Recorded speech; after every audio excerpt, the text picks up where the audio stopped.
Meeting to order. Welcome to meeting number 155, the Standing Committee on Finance. Today's meeting is taking place in a hybrid format. All witnesses have completed the required connection tests in advance of the meeting. I'd like to remind participants of the following points. Please wait until I recognize you by name before speaking. All comments should be addressed through the chair. Members, please raise your hand if you wish to speak, whether participating in person or via Zoom. The clerk and I will manage speaking order as best we can. So pursuant to Standing Order 83.1 and the motion adopted by the committee on Thursday, September 26, 2024, the committee is resuming its study on the pre-budget consultation in advance of the 2025 budget. I'd now like to welcome our witnesses. With us here today, we have B'nai B'rith Canada, and representing B'nai B'rith, the Director of Research and Advocacy, Mr. Richard Robertson. Welcome. From the Canadian Independent Screen Fund for Black and People of Color Creators, we have co-chair Lalita Krishna and Executive Director Sally Lee. From the Canadian Labour Congress, senior economist there, D.T. Cochrane is with us, as well as we have the Canadian Trucking Alliance, Senior Vice President of Policy, Jeffrey Wood. From the Climate Emergency Unit, Team Lead, Seth Klein, is joining us, as well as the organizer for Youth Climate Corps, and that is Bushra Asghar. And from the Réseau FADUC, we have its president, Giselle Tassé-Goodman, and Special Advisor of Government Relations, Philippe Poirier-Monet. So each of the groups will have up to 5 minutes to deliver their opening remarks before we proceed to questions from the members. We will be starting with Mr. Robertson first from B'nai B'rith, please, for 5 minutes. Thank you, Mr. Chair. I'm here on behalf of B'nai B'rith Canada. B'nai B'rith is Canada's most senior human rights organization and the voice of Canada's grassroots Jewish community. Our organization, which was established in 1875, is dedicated to eradicating anti-Semitism and hatred in all of its forms and championing the rights of the marginalized. B'nai B'rith's submission to this honorable committee comes at a time of immense uncertainty for Canada's Jewish community. Over the past year, Canadian Jewry have been left feeling progressively more vulnerable and marginalized. The present responses to the increasing hate and incitement have failed to stem the rising levels of anti-Semitism and growing number of threats facing Jewish Canadians. The upcoming federal budget presents an ideal opportunity for the federal government to devote additional resources towards combating this worsening predicament. The purpose of B'nai B'rith's submission is to aid the committee in ensuring that its final report contains recommendations that can be utilized by the federal government to ensure the well-being, security, and continued vitality of Canada's Jewish communities from coast to coast. Our first recommendation is that the Government of Canada review all federal grant programs to ensure that only projects that align with Canada's anti-racism strategy, which was recently renewed for another 4 years, receive federal funding. Such a recommendation is required to ensure that federal funds are granted to projects that align with Canada's anti-racism strategy.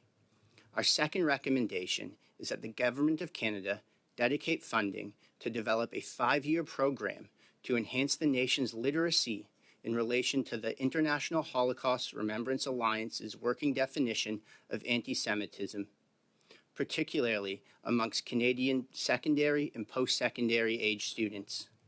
This recommendation comes at a time when, in our audit of anti-Semitic incidents, my organization noted an over 109% rise in incidents of anti-Semitism from 2022 to 2024.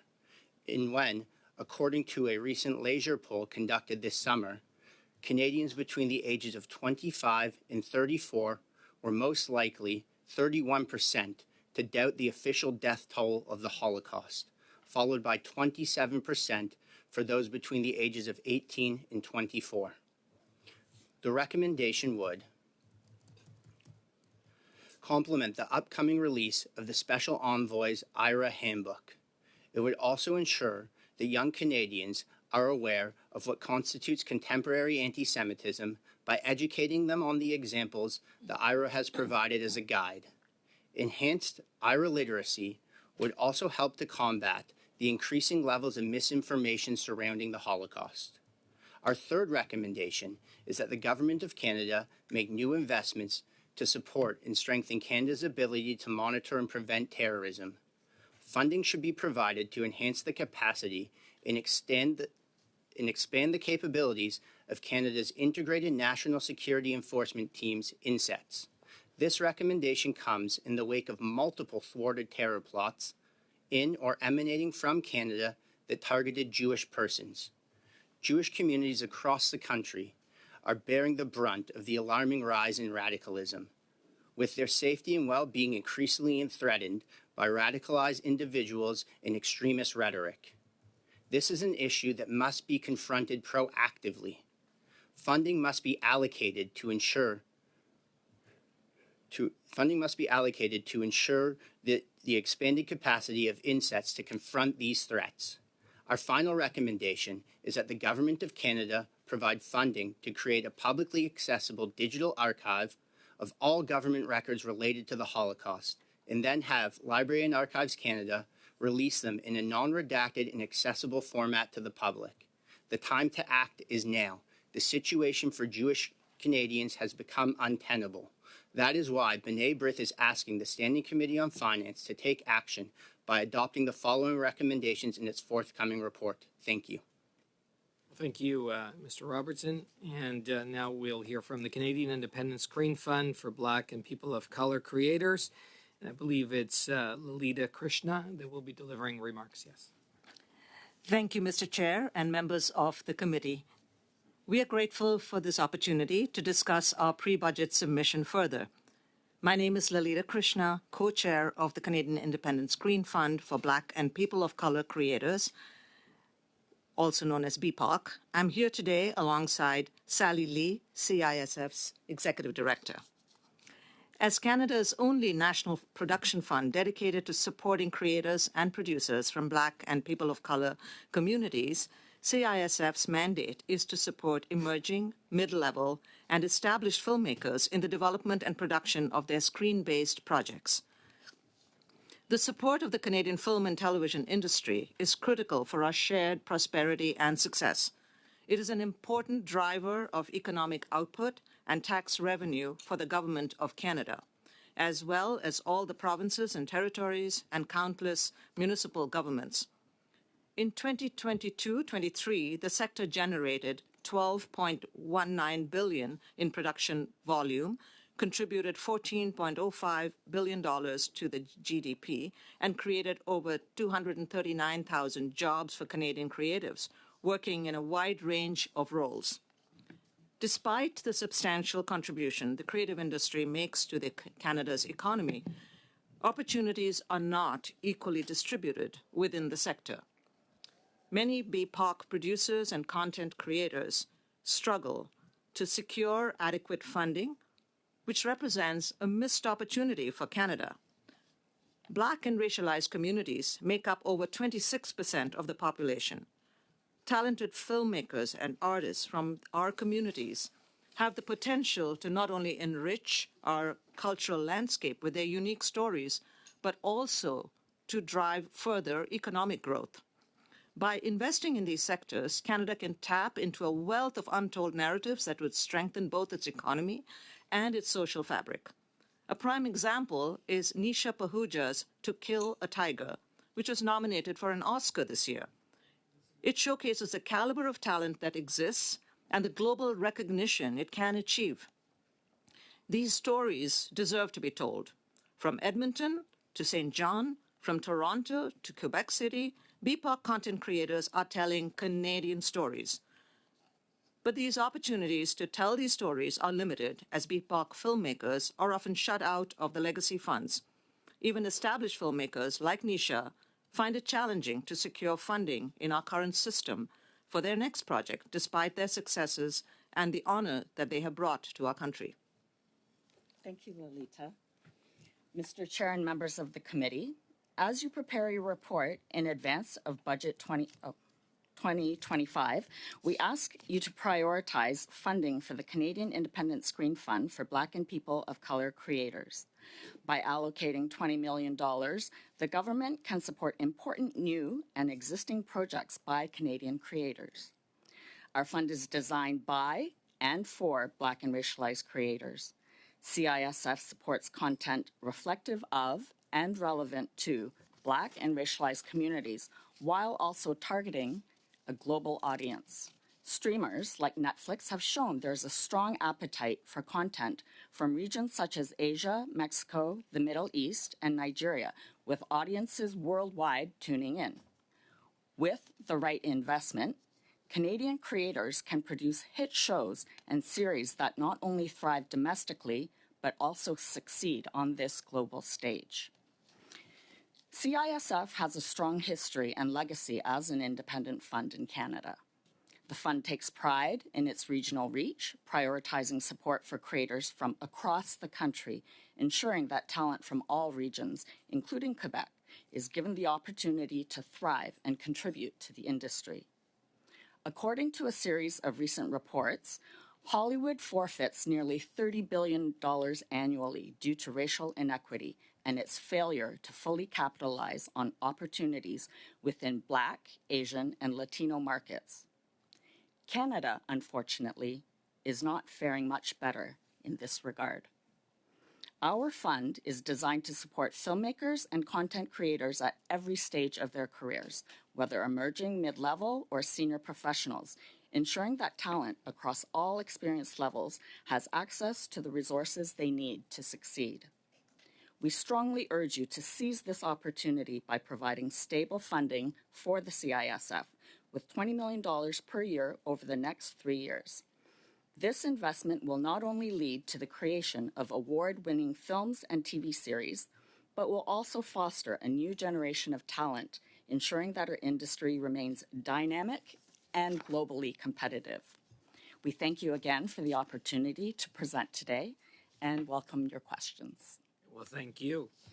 And we will have many questions, I'm sure, for the members. Now we're going to hear from the Canadian Labour Congress and its senior economist, D.T. Cochrane, please. My name is D.T. Cochrane. I am the senior economist for the Canadian Labour Congress, which is Canada's largest central labour body, with over 50 national and international affiliate unions representing 3 million working people. Thank you for inviting me today.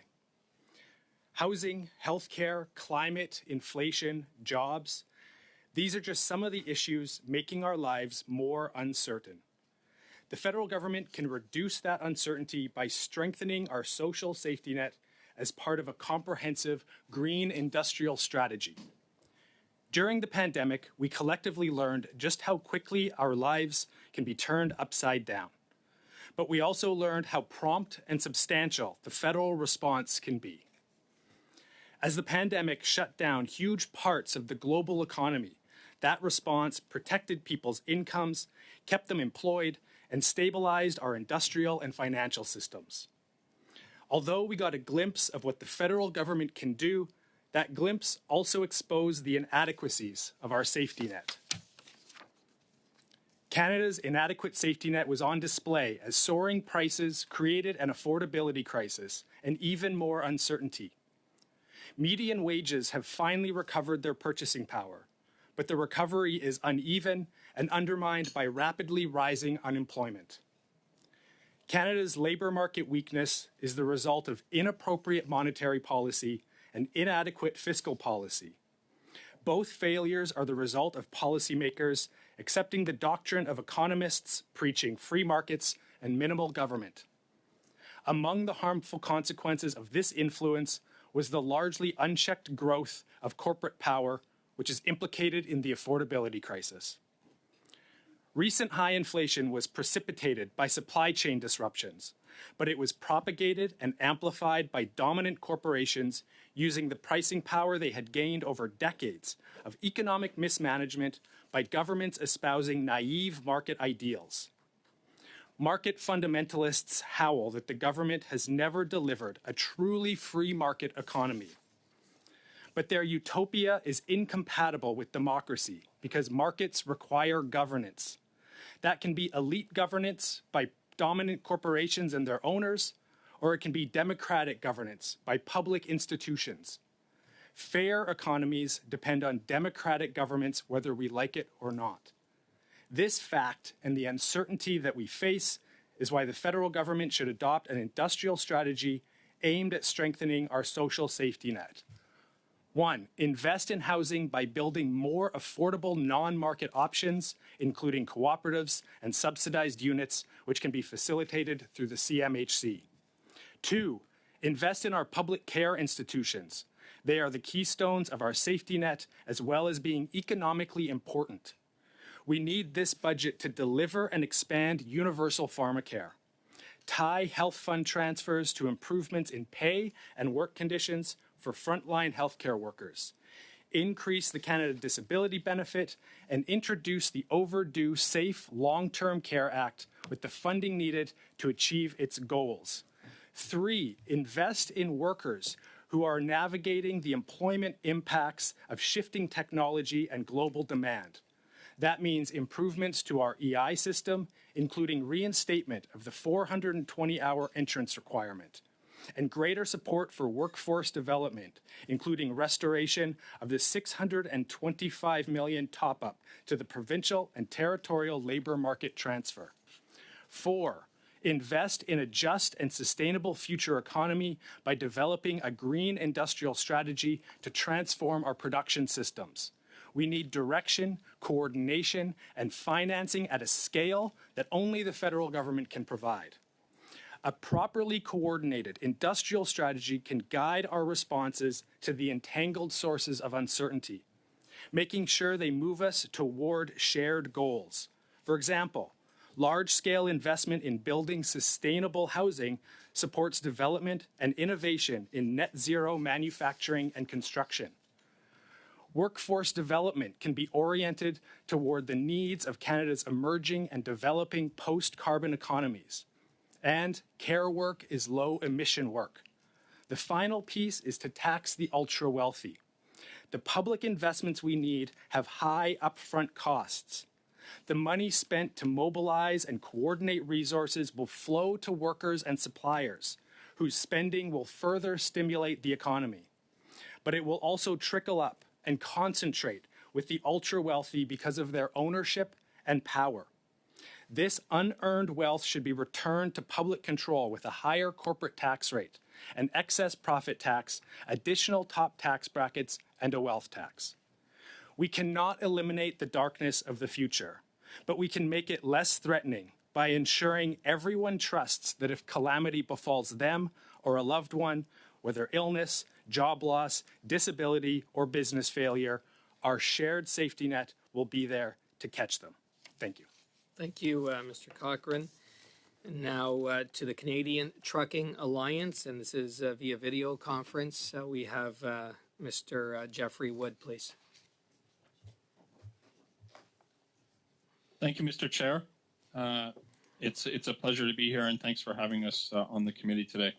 My name is Jeff Wood. I'm Senior Vice President Policy with the Canadian Trucking Alliance. Canadian Trucking Alliance is a federation of the provincial trucking associations who represent over 5,000 member companies from across Canada and who employ approximately 250,000 individuals dedicated to supporting the national and international trucking supply chains.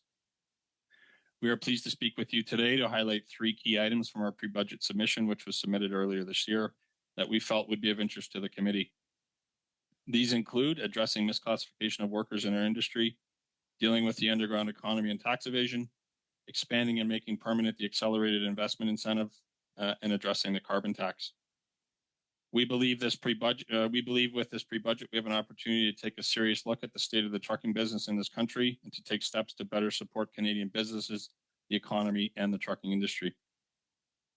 For CTA, we are looking to bring back a tax system,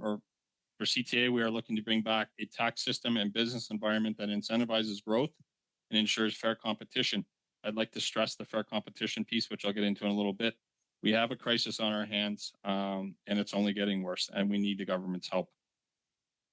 Okay, now I'll cover my 3 points. With respect to addressing misclassification of workers, dealing with the underground economy and tax evasion, for over 5 years, the Canadian Trucking Alliance, I said for over 5 years, actually much longer than that, the Canadian Trucking Alliance has been calling on the federal government to combat gross non-compliance in the trucking sector, which includes widespread labor abuse and tax evasion. However, for many years, those pleas went unanswered and the abuse grew exponentially. In 2022, in reaction to industry calls, ESDC launched an enforcement pilot project to investigate industry concerns in Ontario. As expected, this enforcement pilot found gross non-compliance, with more than 60% of employers being found in contravention of labor laws. For context, we believe 60% represents a substantial non-compliance figure, one of which ESDC has never seen before. Likewise, the Canada Revenue Agency, at the request of industry, launched a similar study in 2023 on the use of personal services businesses, which are the instrument of choice for those participating in the underground economy and the trucking industry. Like ESDC, the CRA also found widespread non-compliance and tax evasion. Additionally, the study confirmed that trucking is now the #1 user of the PSP model in the entire economy. In both cases, the federal government has studied the misclassification issue known as Driver Inc. and has independently confirmed what industry has been saying for a long time, that Canada's trucking industry will soon be lost to the underground economy if we do not act now. Non-compliance in these areas allows operators to significantly reduce their operating costs and distorts market economics. It also strips workers of many of their rights, including overtime pay, vacation pay, paid sick days, workers' compensation, etc. This is just plain wrong, and we need to fix it. To put the tax evasion in perspective, it's estimated at the billions of dollars annually, and it's estimated a third of the trucking industry is in the grips of the underground economy. This issue needs urgent attention, including the lifting of the T4A enforcement moratorium, a real enforcement strategy from the Canada Revenue Agency to deal with non-compliant PSBs, and more enforcement of Canada Labour Code Part 3 as it relates to trucking. From our perspective, we just want the law enforced. We aren't asking for anything other than the law to be enforced. Please help us. With respect to the accelerated investment incentive, this was introduced in 2018. We like it. We'd like to see it expanded and made permanent. Specifically, in the first year, we'd like to see the deductions, the first year deductions up to 80% on all trucks and trailers being acquired. This spurs investment in clean and newer technologies. On a more aggressive front, we'd like to see aggressive rates up to 100% for natural gas, hydrogen fuel cell, and electric trucks to promote these alternative fuel technologies. And as I mentioned earlier, we would like to see this made permanent. It's a good thing. The trucking industry supports it. It incentivizes business. With respect to the carbon tax, currently no wholly viable alternative exists, and the current tax serves no policy purpose in the trucking sector. Diesel is the primary fuel used to power long-haul trucks. The federal carbon tax is intended to encourage truck operators to switch to less carbon-intensive alternatives, which don't exist currently in the long-haul sector and won't for the foreseeable future. Therefore, this tax misses its intended purpose in trucking, as it cannot alter fuel purchasing decision and doesn't provide any benefit to the environment. In 2024, a carbon tax will add just under $2 billion to annual trucking costs in Canada. By 2030, the carbon tax will add more than $4 billion. Over the 12-year phase-in, the total cost to the industry will be $26 billion. Due to razor-thin margins in the trucking industry, these added costs cannot be absorbed and must be passed on to consumers. As virtually every good purchased by Canadian families, businesses involves truck transportation, this means those families and businesses are paying increasingly higher prices for those goods. Mr. Chair, thank you for your time. This concludes my remarks, and I'm happy to take any questions. Well, thank you, Mr. Wood, and I'm sure there'll be many questions. And now we'll hear from the Climate Emergency Unit, and I believe it is Seth Klein that will deliver remarks. Thank you, Mr. Chair, and good afternoon, honorable members. Thank you so much for this invitation. We're delighted for this opportunity to share an exciting idea with you, a proposal for a new federal program, a Youth Climate Corps. I'm the team lead with the Climate Emergency Unit. I'm joined by my colleague, Bushra Asghar, one of the lead organizers of the national campaign for the YCC. I'm also the author of a book called A Good War, Mobilizing Canada for the Climate Emergency, a book that maps out how to confront the climate crisis, but structured around lessons from the Second World War. During the Second World War, Canada had a population of about 11 million people. Remarkably, over 1 million Canadians enlisted, a truly extraordinary mobilization. Of those, 64% were under the age of 21. These young people left their farms, delayed their careers, deferred their studies, because they understood the emergency to be in that moment and heeded the call to serve. Today, in the face of a new defining generational challenge, there are once again thousands of young people who understand the severity of what we confront. They again want to serve, to enlist in this generational challenge. But this time, so far anyway, they have yet to be issued an invitation to do so by their government. I'm going to pass the mic to Bushra to outline our vision for what a Youth Climate Corps could look like. We're calling for the federal government to create a national paid job training program where anyone 35 and under could apply and sign up for 2 years to do climate adaptation and mitigation work in their communities, a Youth Climate Corps. This would be a barrier-free, government-funded program to train youth for careers in the well-paying green jobs of the future. Our vision of the training is in 3 areas of employment. Stream 1 is emergency preparedness and response work, wildfire fighting, flood responses, low-carbon care work involved during climate emergencies, such as checking on vulnerable community members during heat domes so we don't lose our elders. Stream 2, jobs strengthening our community and environmental resilience to climate change. Conservation positions, ecosystem restoration, shoring up community infrastructure, and the like. And Stream 3, training and jobs that we immediately require to drive our everyday greenhouse gas emissions down, retrofitting our homes and buildings, renewable energy projects, building out our public transit infrastructure. Young people would, we hope, finish this 2-year-long program with a certification like a Red Seal to set them on a path for a long-term career doing this vital work. Built into our vision is a focus on equity-deserving communities who have historically been left behind. This would be a program that turns no one away, federally funded but community-led. Polling that we have commissioned from Abacus data shows strong public support for this YCC vision across the country. In short, this would be a very popular program with massive interest among young people. Our call is for an initial federal investment in the YCC of $1 billion a year, which would then grow to accommodate demand. Ideally, the YCC would be cost matched by provincial governments, and the deployment of young people would be done jointly with provincial, municipal, and Indigenous governments so that the projects and training align with regional and local climate action priorities that maximize greenhouse gas reductions. With a $1 billion a year investment and a commitment to pay the prevailing living wage of about $25 an hour, the YCC would create nearly 20,000 full-time jobs each year. In the wake of record world temperatures, escalating extreme climate-induced weather events, and the recent launch of the American Climate Corps, this is a program whose time has come. The Youth Climate Corps would directly tackle the fight of our lives, the climate crisis. It would also address a number of other government priorities and crises that my generation is on the front lines of facing.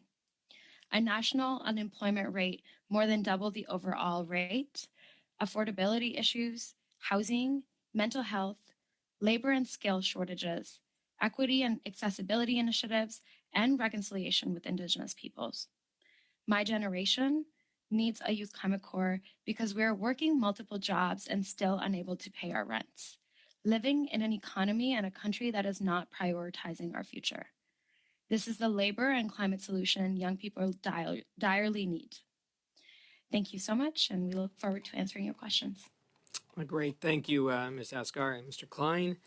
And now to Réseau Fadouk and its president, Giselle Tassé-Goodman, please, for 5 minutes for opening remarks. Monsieur le Président.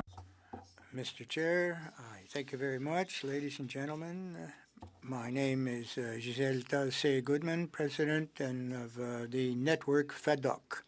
With me is Philip Poirier-Monette, Special Advisor, Government Relations. First, I'd like to thank the members of the committee for this invitation to take part in the pre-budget consultation. Réseau FADOC is a group of people, 50 years of age and over, with over 580,000 members. Through various initiatives, we aim to raise awareness among elected representatives and members of the civil society of the realities faced by seniors with a view to improving the quality of life. In the next federal budget, it's important to make efforts to improve the quality of life of a significant segment of the population. Unsurprisingly, we'd like to take the liberty of revisiting a measure close to the hearts of Réseau FADAC. That is, 10% bonus on the old age security pension reserved exclusively for people age 75 or over. Increasing this benefit was and continues to be a priority and a necessity. However, people between the ages of 65 to 74 still don't understand why they were excluded from this top-up. Currently, a person under 75 receives only the OAS pension and the GIS supplement. Will have an annual income of less than $22,000. A senior in a situation has an income that doesn't even reach Canada's official poverty line, which is based on market basket measures. Let's recall that this index establishes a cost of a basket of minimum subsistent consumption. A person with this level of income is nonetheless in a precarious economic situation. Since financial distress knows no age, it's important that people aged 65 to 74 should also be able to benefit from the 10% bonus to the OAS pension. In addition, we need to address a certain number of measures which were absent from the previous budget as well as from last November's economic statement. During the 21 election campaign, the government pledged to increase the GIS by $500 a year for people aged 65 and over living alone, and $750 a year for people living as a couple. 3 years later, the seniors are still waiting. To not forget that the guaranteed income supplement recipients are among the least well-off in our society. Réseau FADAC hopes that this promise will be kept. By 2021, the Canadian government is also committed to introduce a tax credit for experienced workers.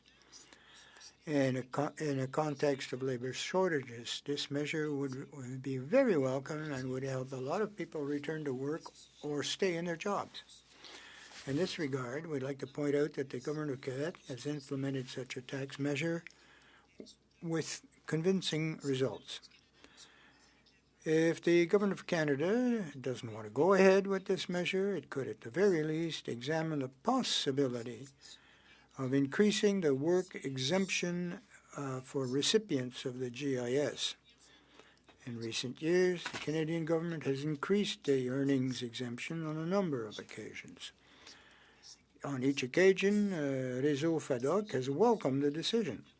This measure reduces the effects of a tax trap that discourages recipients of guaranteed income supplement from remaining in the workplace. Another promise that's been slow to materialize since the last election concerns the extension of the Canadian credit for caregivers to make a reimbursable benefit and tax-free. Such changes would make the tax measures accessible to the less well-off and target a greater number of caregivers whose involvement is necessary. I'd like to thank the members of the committee for listening to us, and now we're ready to respond to your questions. Goodman. Thank you, Madam Goodman, and all our witnesses. Now we're moving to members' questions. In the first round, each party will have up to 6 minutes to ask questions. We are starting with MP Kelly for the first 6 minutes, please. Thanks. To the Trucking Association, how much does the carbon tax cost your industry? Thank you for the question. So our estimates are, at least in the 2024 year, it will add an additional $2 billion to the cost of trucking services. That's approximately, if I was to break it down for you on a per truck basis, that's adding an additional $15,000 to $20,000 per year per truck in fuel costs. Okay, so a per 15 to 20,000 per truck. So that's the projection for this year in 2024. Correct. Okay, and the current government, the government currently plans to increase this in the years to come. What will That that? Go ahead.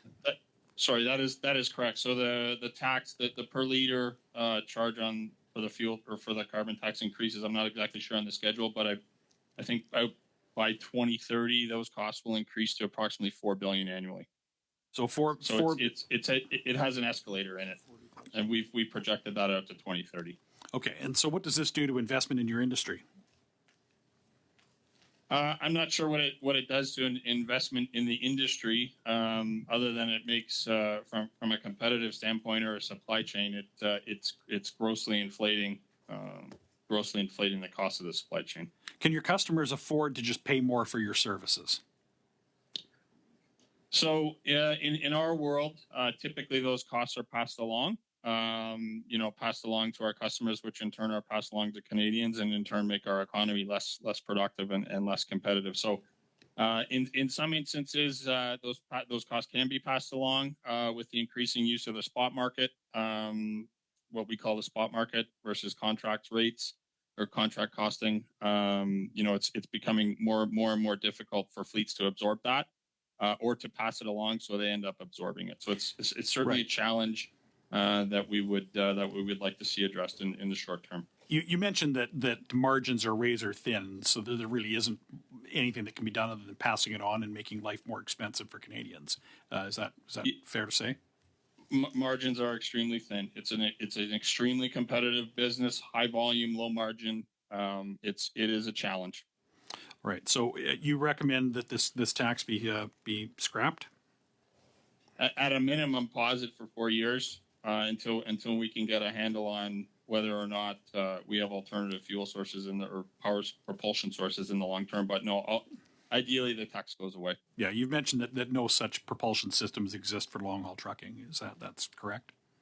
So diesel is king right now. There are a host of propulsion systems being looked at, but by no means is it anywhere close to being ready for the road or ready to replace diesel. So again, we are doing everything we can from an industry's perspective in supporting that research and trying everything. There's no silver bullet in the alternative propulsion right now, but again, we're supportive of that. It's our as good corporate citizens, we want to do the right thing for the environment, lower our carbon footprint, lower GHG emissions. But right now, the technology just isn't there, and we're gonna need some more time to figure this out. And again, hence our concern with the rationale for the carbon tax. Yeah, well, thanks for pointing that part out. I mean, I guess it's fair to say that you don't burn diesel in trucks just because you like the smell. I mean, it's a lack of an alternative. You have tremendous incentive in your industry to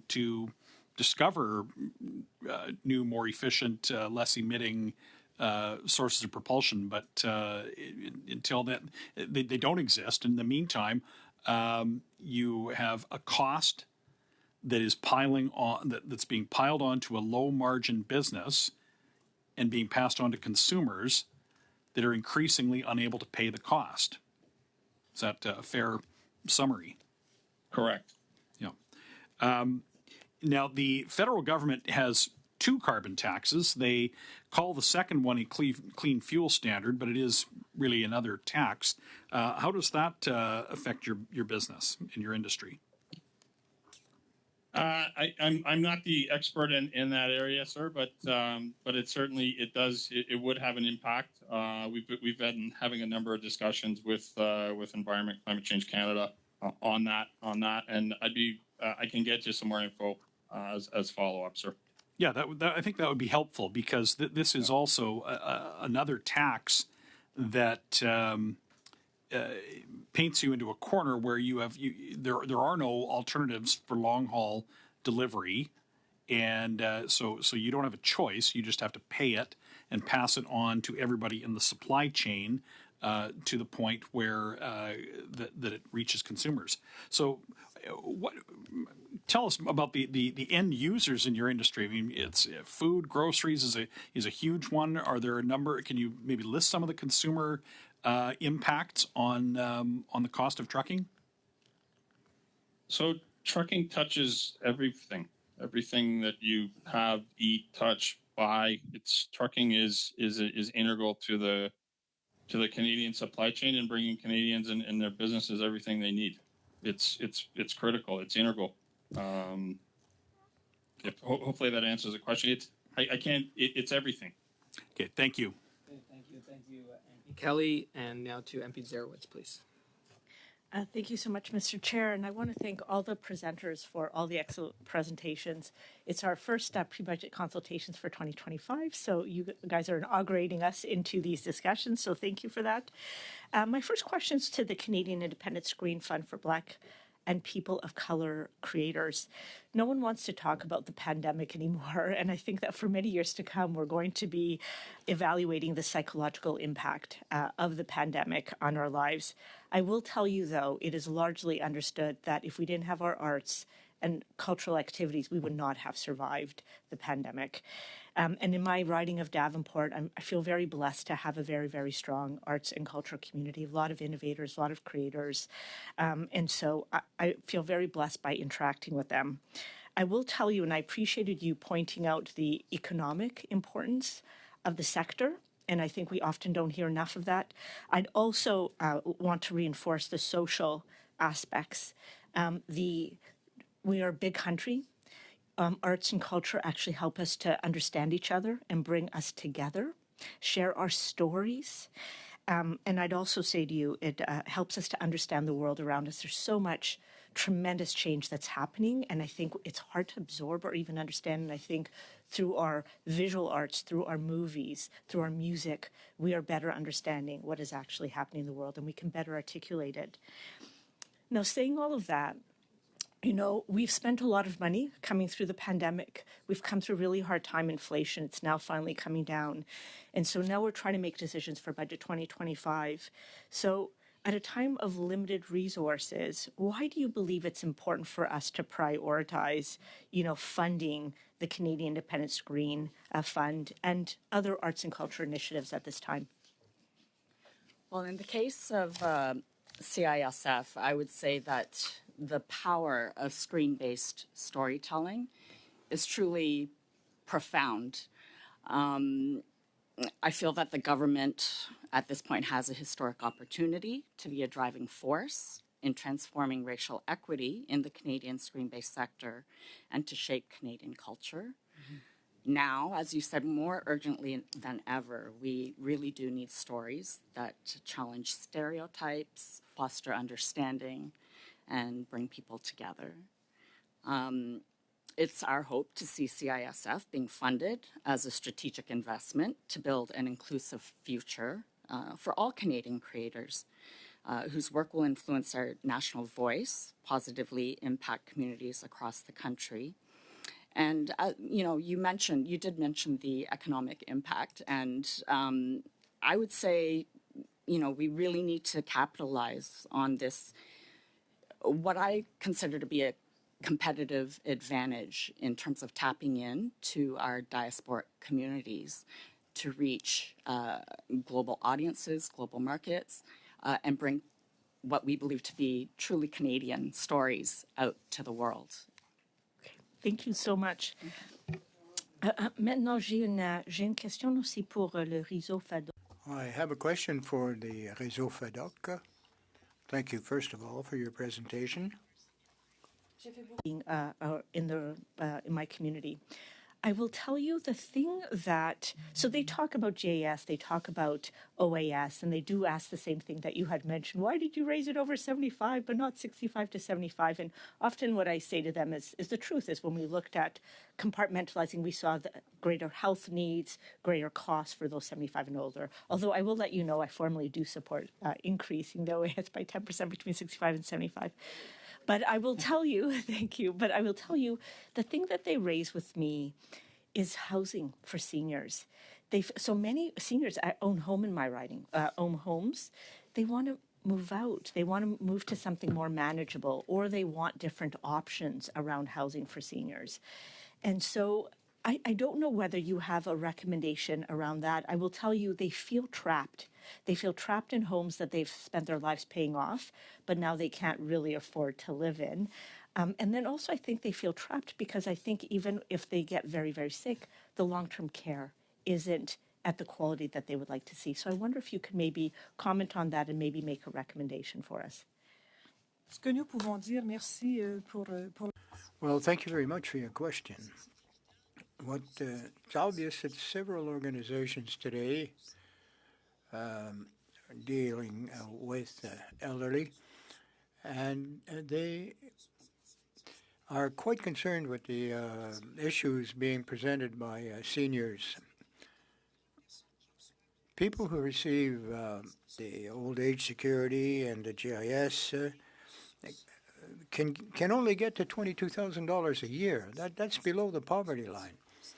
And it doesn't match at all the requirements for the CPI. The market basket measurement, for example, that does not include rent, does not include medications, and many seniors consult us, and now I cannot pay the entirety of my rent, and I have to withhold some of the rent in order to make sure I put food on the table. So this 10% increase, a bump up for the old age, the OAS would be very good. They like to stay in their homes independently. They don't want to leave their homes. So often they'll sublet to students. And this will often change the home into a transgenerational or a multi-generational home. This 10% increase that was provided to 75 plus seniors, those of ages 65 to 75 had been awaiting this kind of increase for a long time. Now, well, thank you very much, but And now we're going to MP Samari, please. Oui, merci, Monsieur le yes, thank you, Chair. And Madam Goodman, I'll come back to you later, but I want to raise a point of order. On the 3rd of June last, the CRA was witness, and they sent us a written answer to the committee on the 4th of July. I would seek the consent of my colleagues that this information be shared publicly.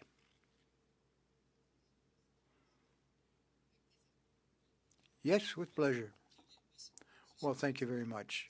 So, Chair, first of all, thanks to all the witnesses for their presentation. We have ample information that you've shared with us this afternoon. Unfortunately, our time is always limited, and I won't be able to ask all the questions that I would like of each witness. But Madam Goodman, Madam Tessé Goodman, $22,000 a year is below the poverty line, clearly. If we take a look at the OAS, this would represent 20% of the average industrial salary years ago. That's no longer adequate. Now we have to readjust the escalator for inflation purposes. Gérald Filion, economic journalist, was saying replacement of revenue when we're on in the workforce, you cannot match everything that you may have earned. But in most industrialized countries, they proceed on a regular basis to update it. What would you say to that? Well, FADOC often has people that will intend to retire at 60. When they do this, they're penalized. Some tax credits are available at 65 and at 75, but this reduces the quality of the life of these individuals. As for housing, very expensive, not really affordable. Some seniors tell us they cannot pay the entire rent at the end of the month. So they set aside $200 to put food on the table for the month. and we'll pay the balance next month, Mr. Landlord. They have a difficulty in obtaining all the medications that they need, or even visit a dentist or buy a set of glasses.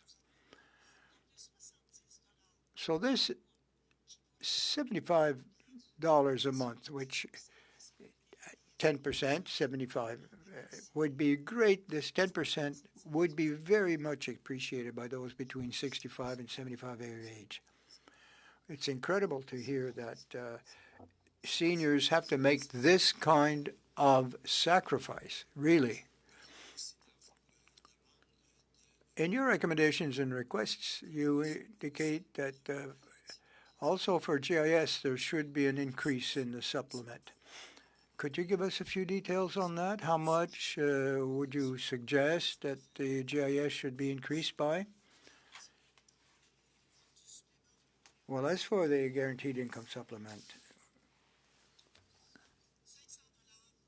$500.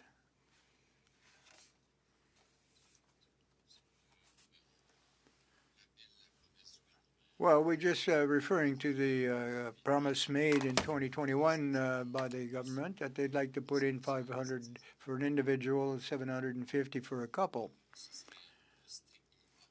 That would be a strict minimum. To come back on the point that you mentioned earlier, indexation of old age OAS.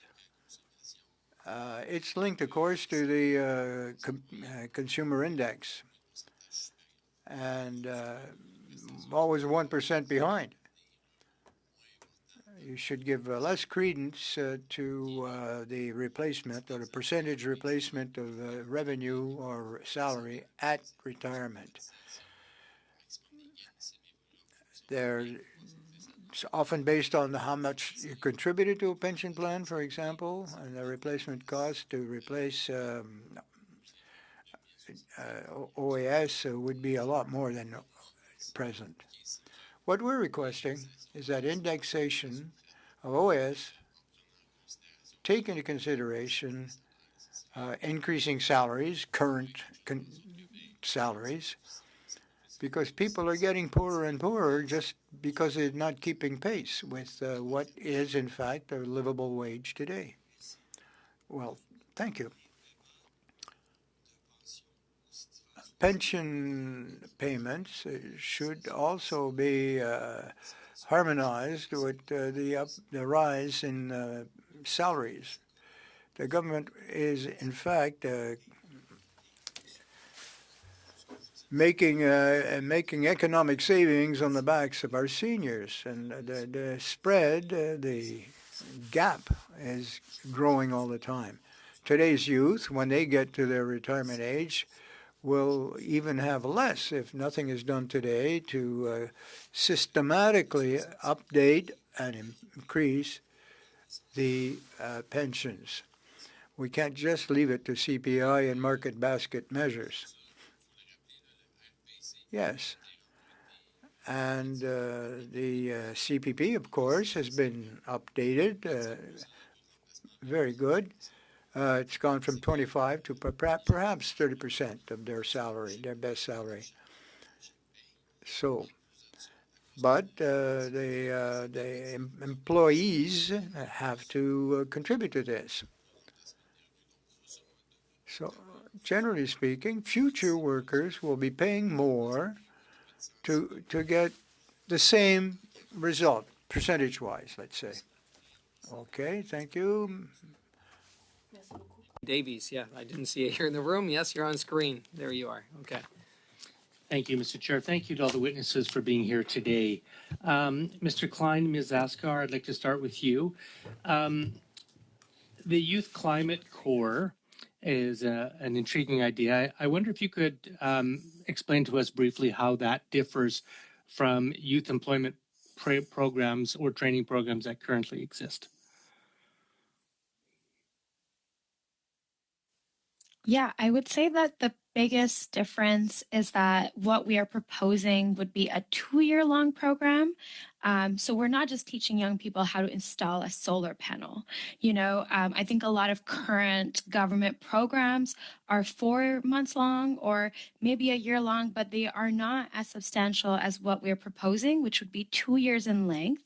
It would also be paid at a thriving, decent wage, as well as the linkage to a long-term career pathway for young people.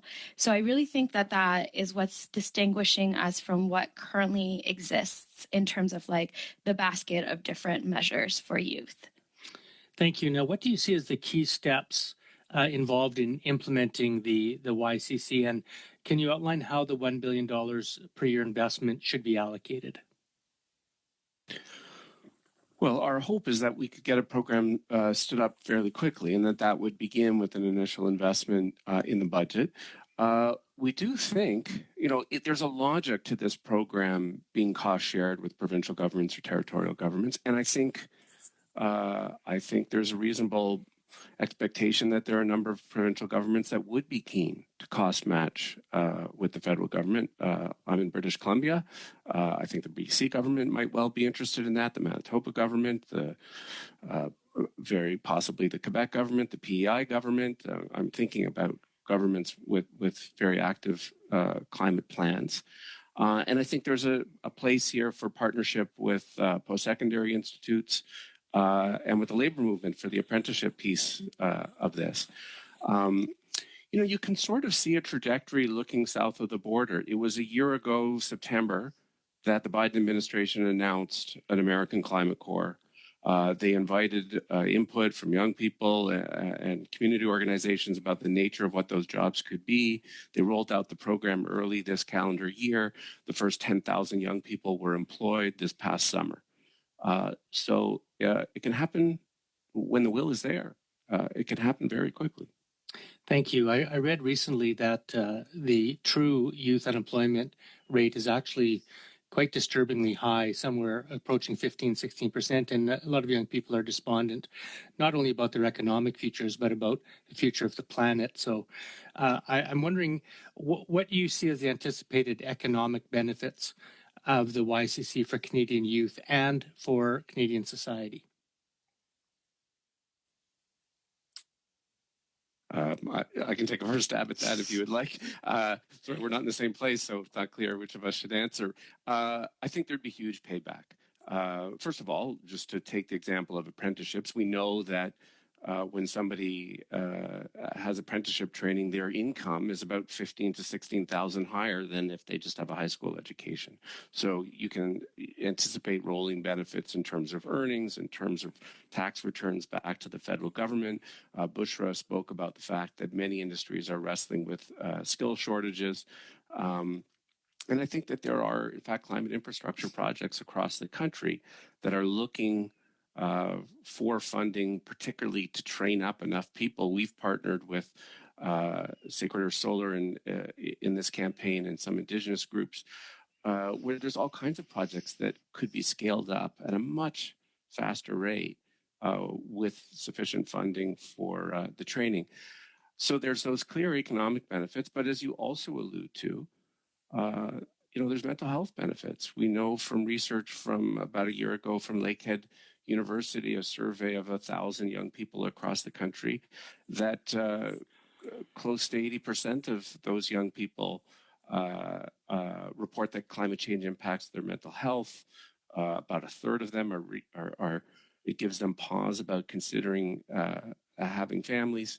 So there's something in this call, I think, that beyond the economic benefits, beyond the training and career path, it's this invitation to find a common sense of purpose in doing something that actually meets this moment.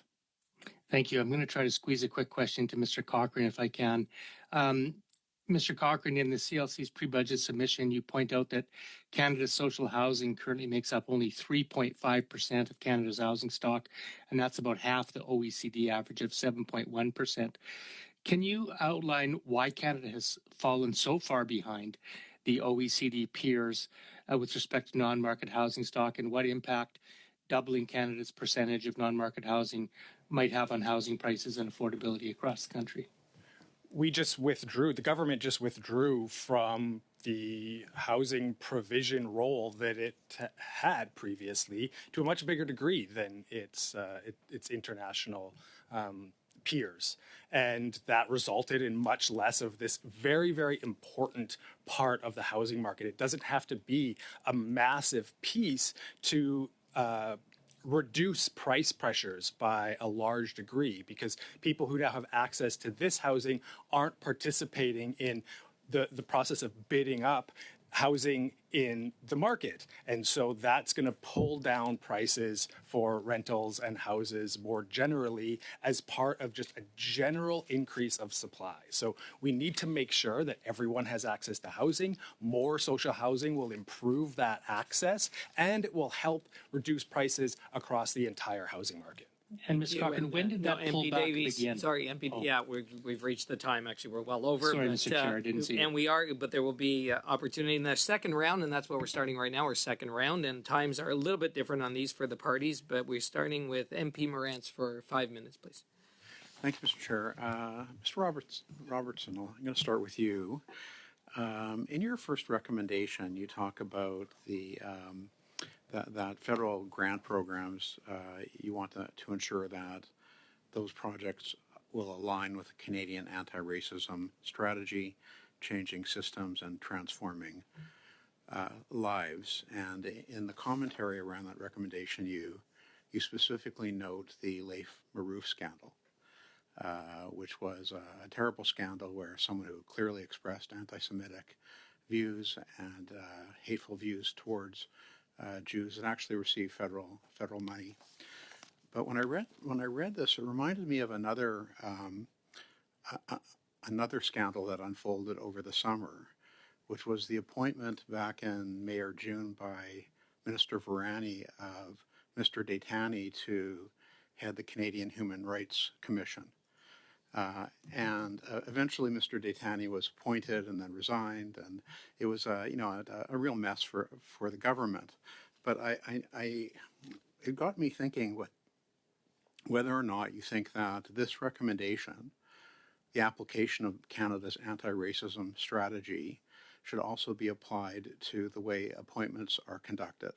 And I note, in fact, in your public comments, you said that the Detani saga highlights critical flaws in the government's process for vetting. We call for vetting candidates, we call for a thorough investigation to ensure such oversights are prevented in the future. I wonder if you could comment on that, or whether you have other ideas as to how the vetting of appointments, particularly with something so critical as the Canadian Human Rights Commission, are conducted properly so that Canadians can have confidence in the impartiality of people who are appointed to such important positions. Absolutely. The implementation of Canada's anti-racism strategy is absolutely critical to fighting all forms of racism and hatred in Canada, including anti-Semitism. So whether or not we're applying the anti-racism and the anti-racism strategy towards our federal granting apparatuses, or whether or not we're applying it towards federal appointments, these are measures that should be in place and that should be adopted in order to ensure that all government action, a whole of government approach to the implementation of the anti-racism strategy is being implemented. So absolutely, we believe that the adoption of a recommendation that would have our federal granting apparatuses align with the anti-racism strategy, it's just a first step, and to see that then utilized to ensure that all government appointments are in line with the strategy is a logical next step. Thank you. And just on to another topic. I know that B'nai B'rith put out a statement back in the spring that they were very concerned that the federal government had chosen to reinstate funding for UNRWA. And the record of UNRWA is pretty clear. For years, we've known that They have anti-Semitic school materials where they teach children to hate Israel, to hate Jews. They show them maps without Israel even being on the map. Those reports were put forward by Impact SE and have been widely reviewed. And then revelations came out about actual employees of UNRWA that were actually participated in the October 7th massacres, but most recently in the counterattack of Israel and Lebanon, a fellow named Fatah Sharif Abu El Amin, a Hamas leader in Lebanon, a senior Hamas leader, was killed, but the revelation came out that he was also the head of the UNRWA Teachers Union, which is not a small, low-level position. Are you even more concerned than you were in the spring that the Canadian government should not be funding UNRWA? Absolutely. The evidence is abundant and is irrefutable. UNRWA was complicit in the October 7th attacks led by Hamas, and UNRWA has also been complicit in indoctrinating generations of Palestinian children to hate and incite against the Israeli state. The existence of UNRWA as a result is contrary to a two-state solution, and UNRWA should not be utilized as the vehicle through which Canada administers aid to the Palestinian people. Thank you very much. Thank you, MP Morantz. And now to MP Sorbara for 5 minutes.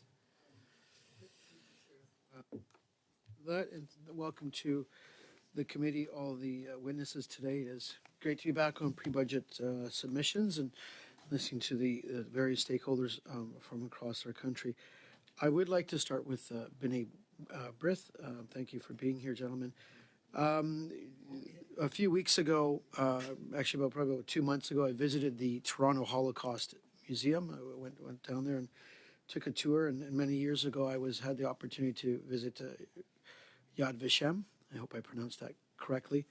And one of the things that has struck me is the level of disinformation, misinformation, and folks not believing that the events of the Holocaust actually happened, especially younger folks, if I can say that, from what the data brings out. It is scary. It is also scary the level of anti-Semitism we are seeing here in Canada. The Jewish Canadians do not deserve that in any manner. I come from the city of Vaughan. We have a very, very vibrant Jewish community amongst many. We have I think over 120 languages are spoken in the city I live in, and one of the ridings I get to represent. So my first question to B'nai B'rith is with regards to the anti-racism strategy, to regards to countering this disinformation and anti-Semitism we're seeing. What are the most effective tools the government can provide, please? Well, I'd like to point to our second recommendation in our submission, which is our strategy for an IRA literacy program. Canada has adopted the IRA definition of anti-Semitism in 2019. It is part of our anti-racism strategy, which was renewed in 2024 for another 4-year period. However, there is a disconnect between the government strategy and its implementation. And as a result, we aren't seeing enough familiarity in the general public with this strategy and with this definition. And that's leading to the growing number or the growing figures as they relate to Holocaust denialism, to disinformation. So by ensuring that the next generation of Canadians, that's why we specifically want to target secondary and post-secondary age students, are familiar and understand the IRA definition and what really constitutes contemporary anti-Semitism, we can begin to reduce some of those alarming figures that you allude to, Minister. And the IRA is a working definition. It's a guide. It has examples. So if you have, if you don't understand the examples, if you're not using the guide, if the guide isn't made expressly available to all Canadians, then we're not properly implementing the definition. Okay. If I can just have a follow-up question. On your recommendation 4, which I find very interesting, the digital archive of all records, why is that important to B'nai B'rith?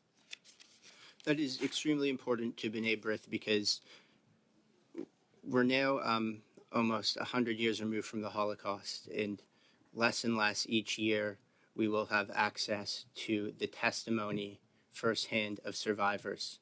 It's important that we are able to learn from our past as a nation and that all Holocaust records are made available to the public so that A, we can have clarity on Canada's role in immigration from to Canada of members of the Nazi Party, their affiliates, but also so that we can use those records to further advance our ability to teach the Holocaust and to spread Holocaust education across the country. Of course.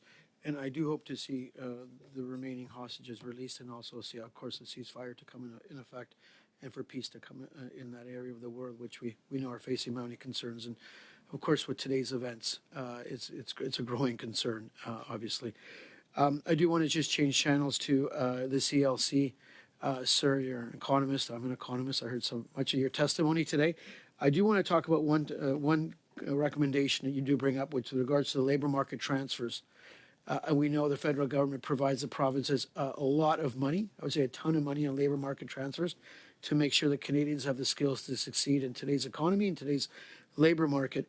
You do ask for, I believe, a top-up to labor market transfers, but what about just a general review of the labor market transfers? You know, sometimes just sending more money to provinces may not be the answer. Yeah, absolutely.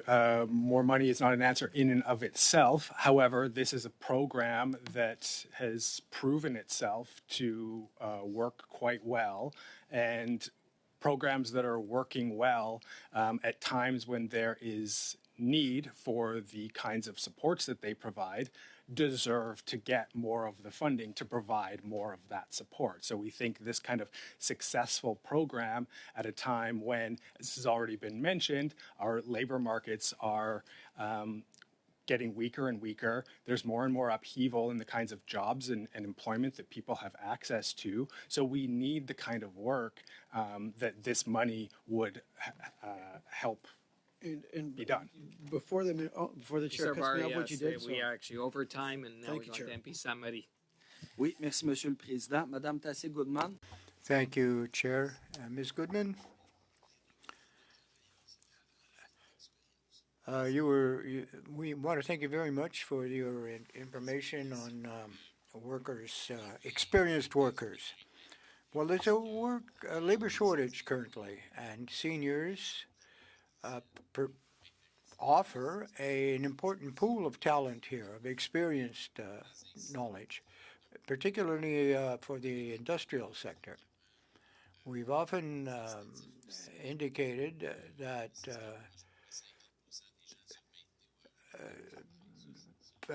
tax benefits are about 50% toward contribution towards people's survival.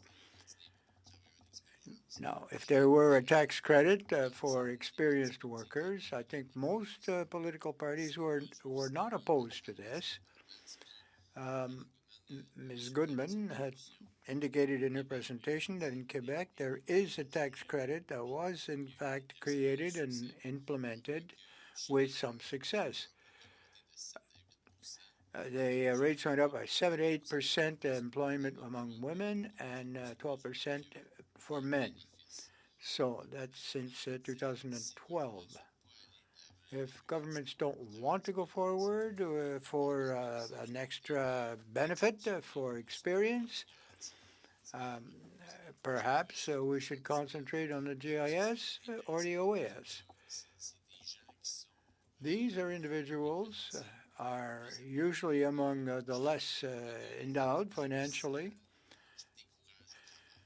And in fact, they find themselves in a tax trap which discourages them from working. Thank you.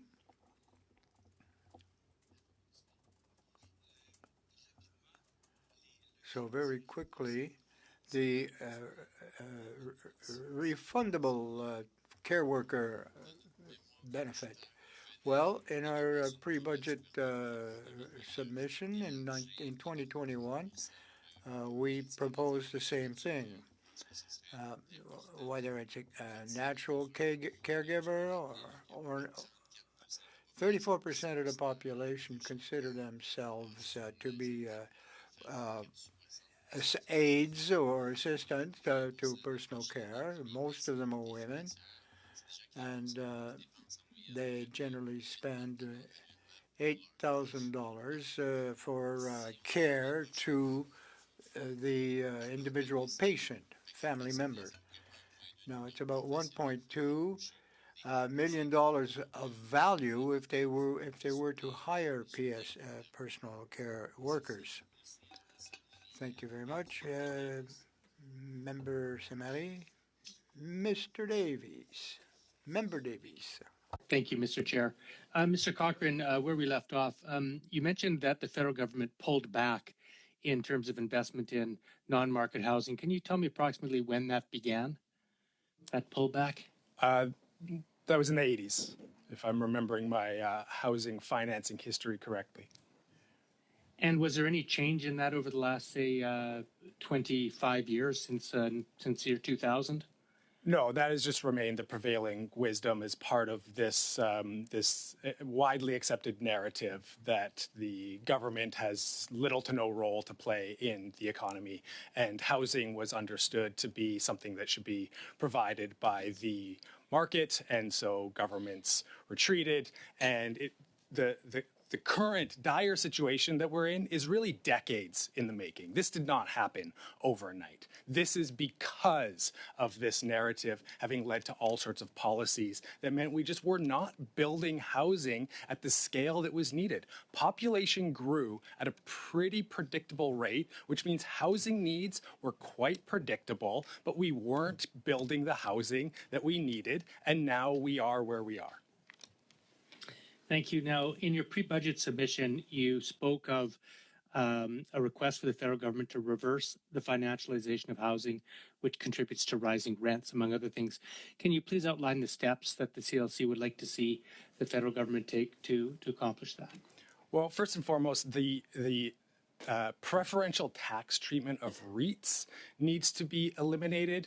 We eliminated preferential tax treatment for other sorts of investment trusts. There is no reason to keep it in place for REITs.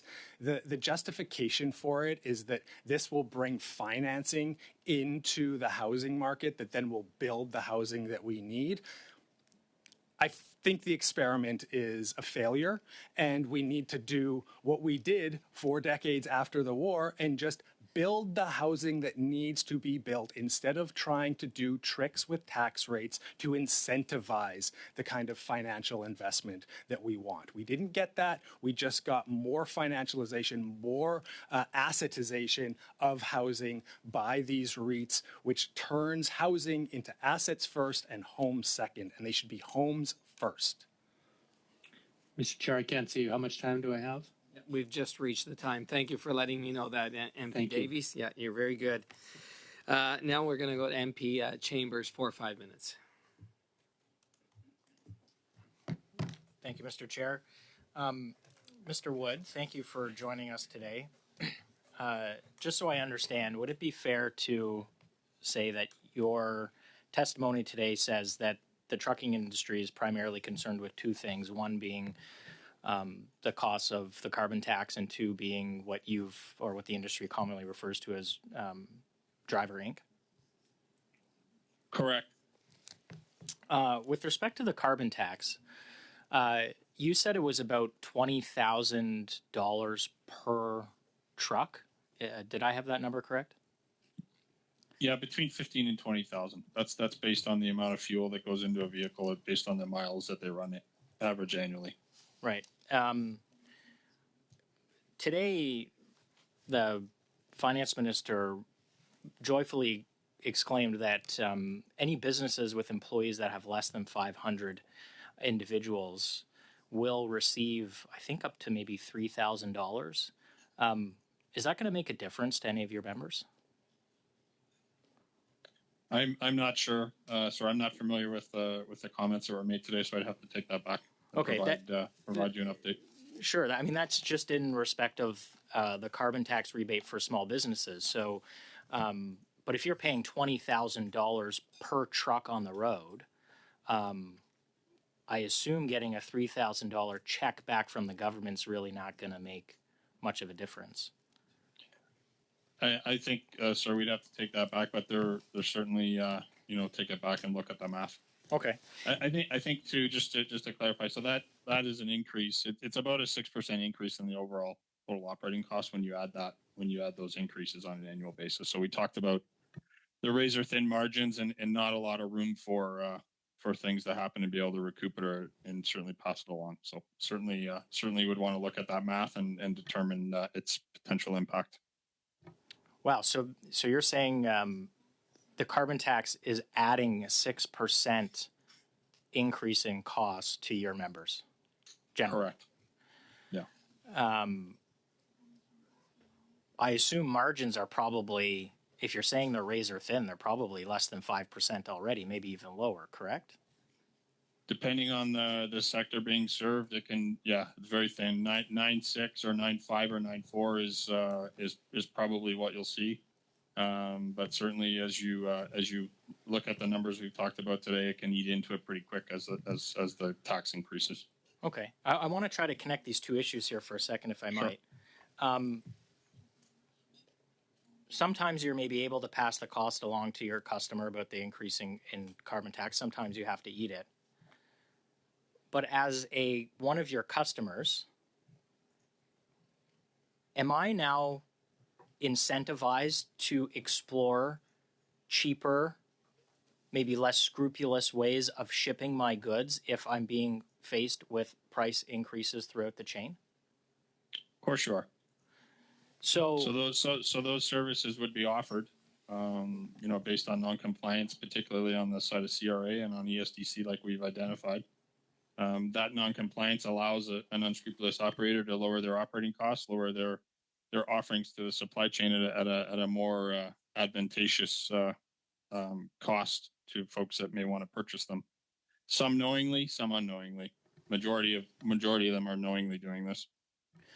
So, unfortunately, thank you very much for that testimony. So, as I understand that the government's carbon tax has increased the costs to the industry, such that now you have more individuals, potential customers, looking for ways to save money, which might actually be exacerbating the Driver Inc. problem to begin with. Would it be a fair characterization? I think you could make the link. I think we'd have to look at that particularly. I can tell you that the Driver Inc. issue has been percolating for, like I said, it's at least 8 years we've been at this heavy with CRA and ESDC. Thank you very much, Mr. Wood. Mr. Cochran, I enjoy a lot of your work. I will ask you in your personal capacity, not in representing your current role. There was a news article that saw the CRA been giving off waiving record amounts of debt that corporate taxpayers owe the government. The top 5 corporate write-offs was over $1 billion. Do you think that taxpayers deserve transparency about who these corporations are who are getting massive write-offs of their tax bill? Yes. More transparency is almost always better. Thank you very much for your testimony, Mr. Chair. Thank you, and thank you, MP Chambers. Now to MP Thompson, please, for 5 minutes. Thank you, and welcome to all the witnesses. I'm going to begin today with Mr. Klein and Ms. Ashgar. I was really quite interested in your opening comments, and I think everything that we can do to engage young people and expand the work we do to move very quickly into the green economy is incredibly important. And I know within my province of Newfoundland and Labrador, there's a tremendous amount of focus on really assisting to move our workforce into the realities of where we are in terms of the need to be very quickly move towards a green economy. So there's provincial supports in retraining. There's also industry and apprenticeship. How do you see taking your Youth Climate Core and just beyond the words of collaboration, but how do you see really integrating what you were suggesting into existing programs? And either one of you, whoever would like to go first. Do you want to go first? Yeah, absolutely. I think some of the conversations that we've been having with a lot of the ministries and policy directors of the targeted ministries of this campaign, we do want to look at the shortcomings of existing programs and how to expand that. But in essence, really, it's the program that we envision. The only existing program that's like it, that is existing inside of the government, is the military. If you think about a national paid job training program that's turning no one away right now, that is the military. That, you know, tells young people that if they want in, then there's a space for them. And that's really how we are positioning the Youth Climate Corps, but one that focuses on climate adaptation and mitigation work, because we see the threat that our generation faces. And in terms of Newfoundland specifically, I mean, I think what you said is exactly right. You know, all of the issues that we're facing as youth in the Atlantic region are facing it triple as hard, whether that's leaving their provinces to find work, just general like skyrocket rents, but you know, the wages are just not lining up. And so it's going to take a whole of government approach to create this model and like program and yeah, really looking at the military as one possible option of what this grand undertaking could look like that turns no one away. Thank you. I appreciate that. I'm going to switch, actually, if I could, to you, Mr. Wood. My father was a truck driver, and I know firsthand how hard he worked. So I absolutely support our unsung heroes who really move supplies across this country. It's a very sad anniversary that's just passed. The significant hurricane hit my province, and the most severe damage was in the area where goods and services enter by trucks, and it's certainly significantly impacted our supply chain. And of course, looking at what's happening along the northeastern U.S. Is again very shocking. So my question is certainly around the pollution pricing, and whether, and from my perspective, why it's so important that we very quickly move on climate mitigation. But are you able to share if you're capturing the costs, the very real costs to the industry from these very extreme weather systems, and of course we know they're happening more in shorter periods of time, and it's more severe. Do you have any costing on that, and what that means for the industry?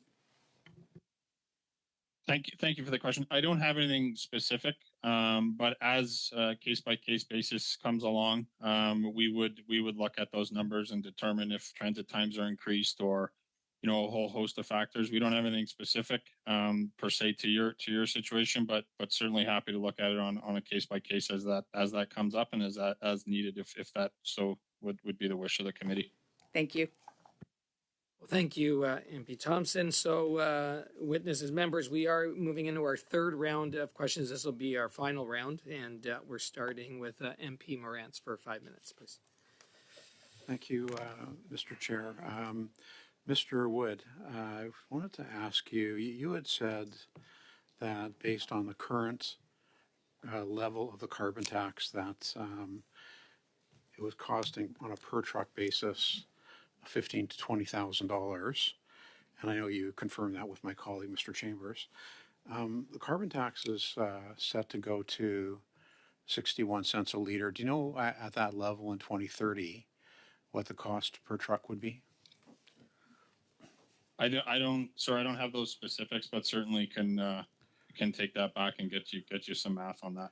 I think what we did calculate though is currently in 2024 it's adding $2 billion a year to the total, and then by 2030, I think our estimates were up to about $4 billion annually. So again, the math would be pretty simple to do. I just don't have it at my fingertips.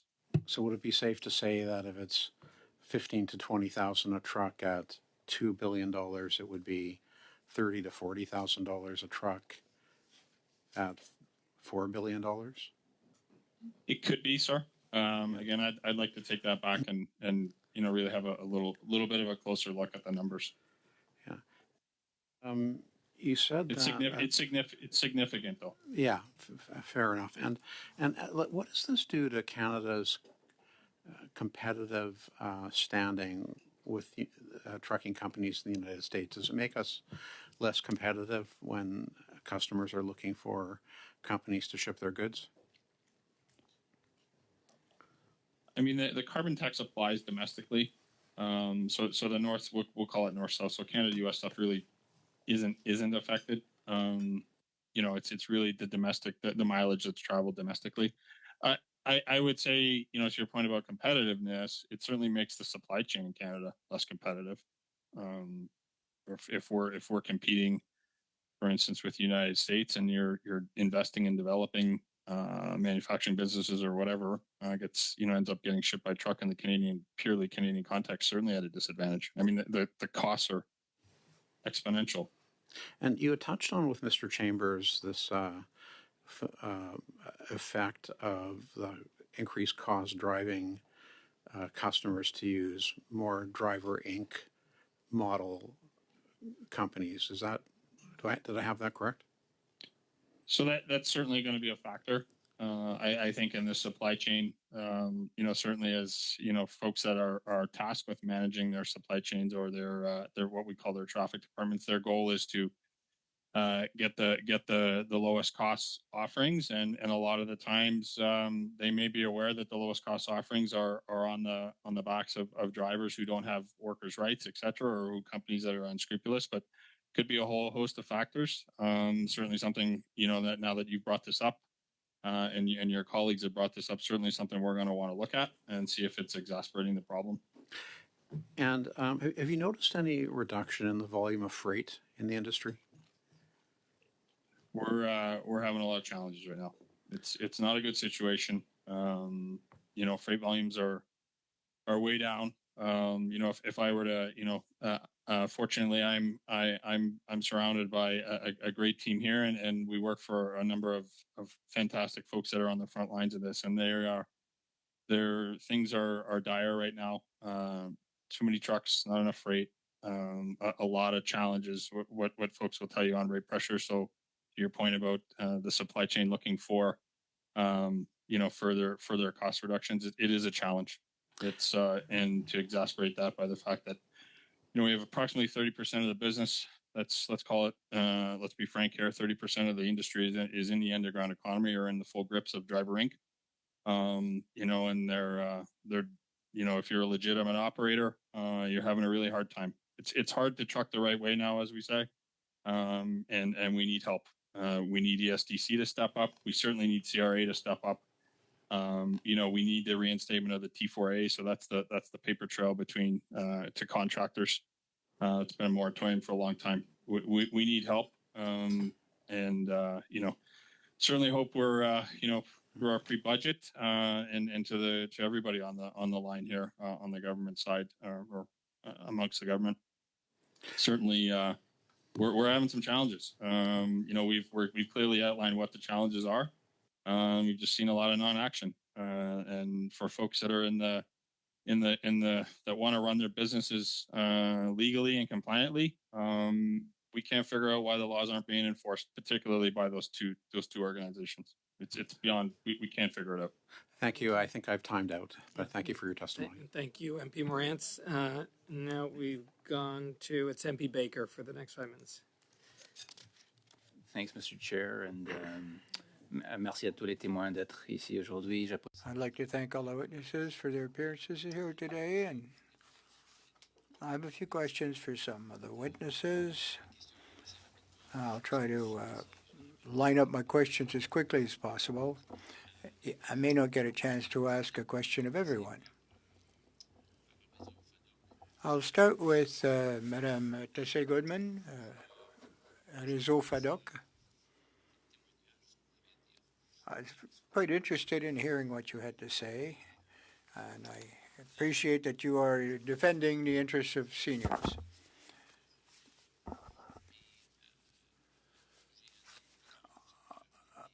In my riding, which is in Toronto, I have the largest number of seniors, I believe, than any other riding.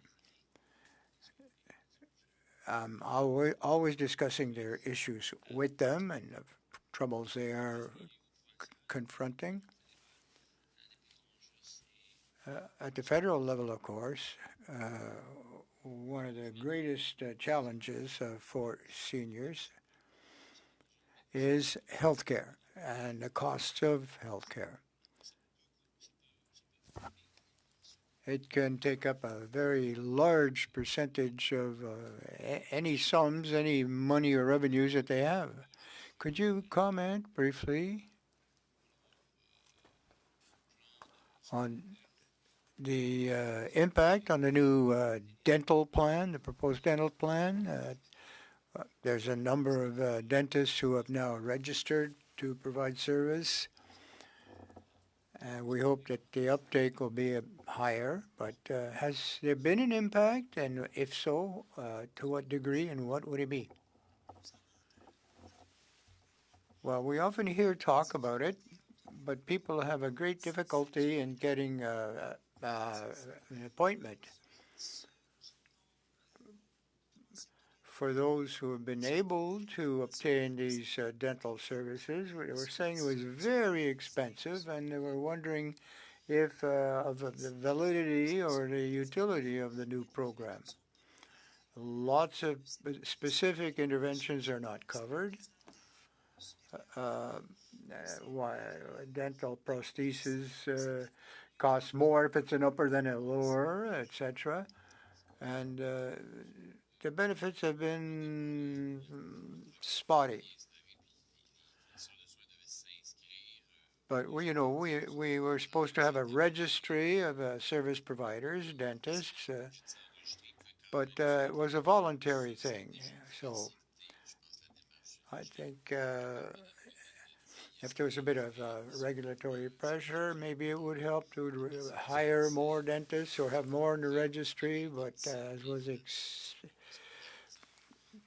individuals going through this service find that that is very expensive, and many of them are also paying dental insurance out of their pocket. We also have some concerns as to the implementation of the program. If you're going to extend the program, we hope you'll improve it, in fact, and that it could cover mostly all dental care for seniors. I understand that some individuals are not covered for certain services. I don't come from Quebec, but I understand completely those who need dental care. In my writing, for example, if you cover a part of the cost, it is a major impact. Well, some people do benefit from it, of course.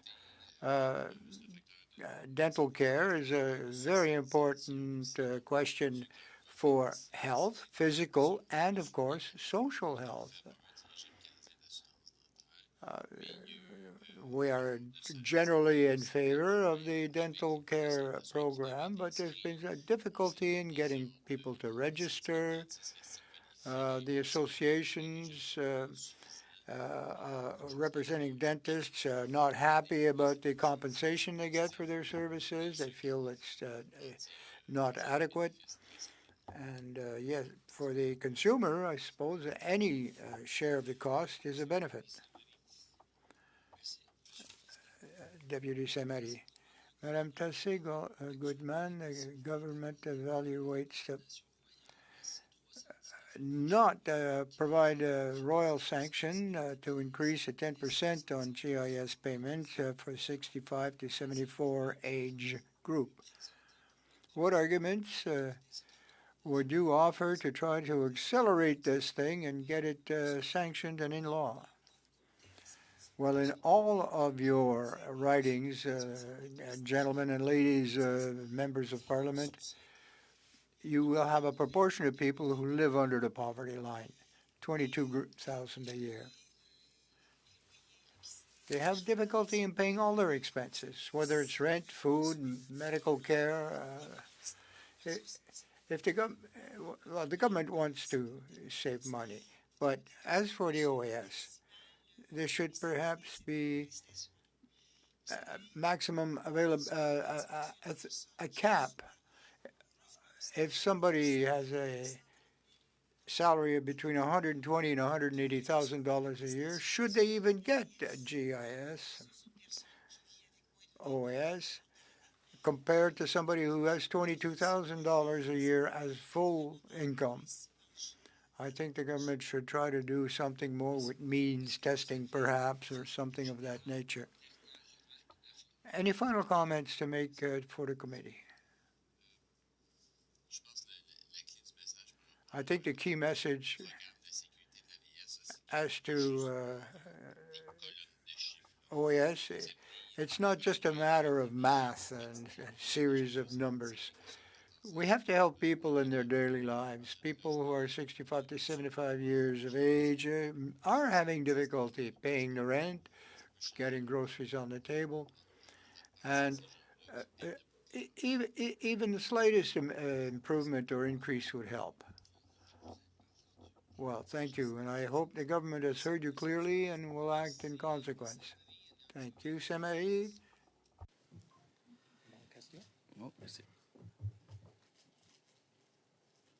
MP Davies? Thank you, Mr. Chair. Mr. Cochrane, I'm just going to ask you two questions because I only have 2.5 minutes and let you answer as you will. In your pre-budget submission, you talked about the importance of healthcare, which I think is on Canadians very much top of mind as an issue. Can you outline what specific steps the federal government should take to defend patient care, reverse privatization, and solve the health, human resources, staffing crisis? And second, you mentioned this in your opening remarks. What does a better fiscal policy for Canada look like to you? Second question first. A better fiscal policy, first of all, has to be at the scale of the issues that the government needs to be dealing with, the guidance it needs to be providing, the investment that it needs to be making. And healthcare is one of the areas where that investment should be going. I think most Canadians take a lot of pride in our universal healthcare system and are ashamed to realize the wait times, to know the hardships that our frontline healthcare workers are facing in providing the healthcare that we need. We have an aging population. There's an increasing number of long-term debilitating illnesses that people are dealing with. This is going to increase the pressures on our healthcare system, which we almost all agree should be free at the point of service. When something is free at the point of service, it gets paid for somewhere, and it gets paid for through our social safety net.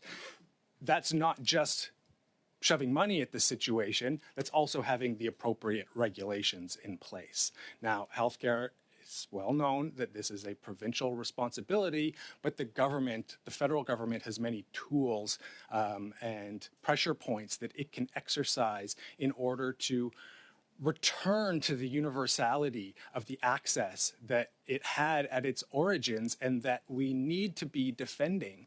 So putting conditions on getting access to increased funding needs to be one of the ways that we make sure the creeping privatization doesn't continue. It just creates a two-tier system. It just diverts resources away from the public healthcare system, giving us the sort of system that I think most of us do not want.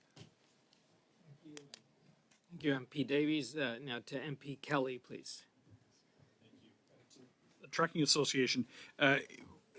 Do you have any comments about interprovincial or the problems that we have with gatekeeping that prevents or adds expense to dealing between provinces? Thank you for the question. So we've actually put together, we've done our interprovincial trade barriers report. So it outlines a host of items that we feel could use some attention. Again, it's fairly lengthy, sir. I'm happy to get into if there's any specific questions you have, but there are a host of them. Yeah, I think that are out there.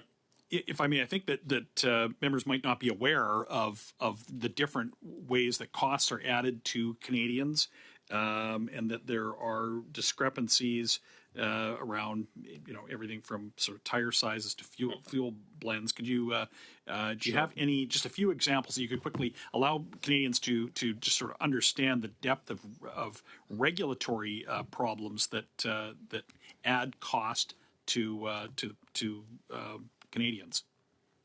Sure. So I think and thanks for the question, because it's actually a report that I worked on. So I think we identified, not just regulatory but operational pieces. So the consistency of winter road maintenance standards, province to province to province, gives us consistency in transit times during inclement weather.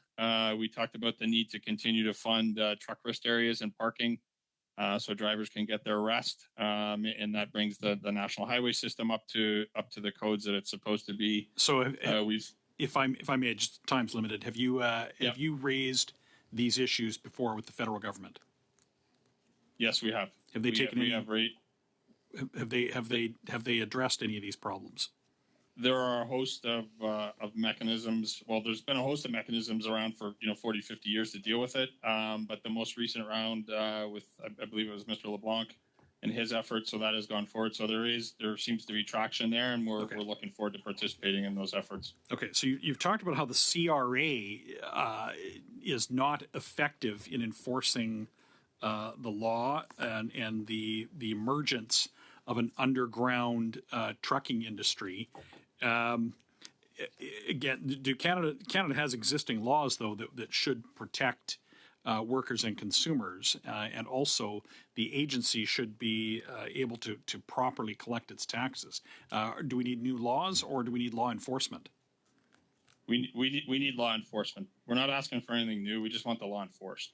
Okay. So if I were to give you some numbers, we say it's conservatively at $1 billion. It's more than that. It's $1 billion on the evasion side. On the company side, it's about $5 billion a year on the tax evasion by number of drivers. So it's a massive leakage. And again, we can't figure out why the laws aren't being enforced. Okay. And when you talk about that leakage, that's money that should go to supporting hospitals and healthcare and all of our social institutions.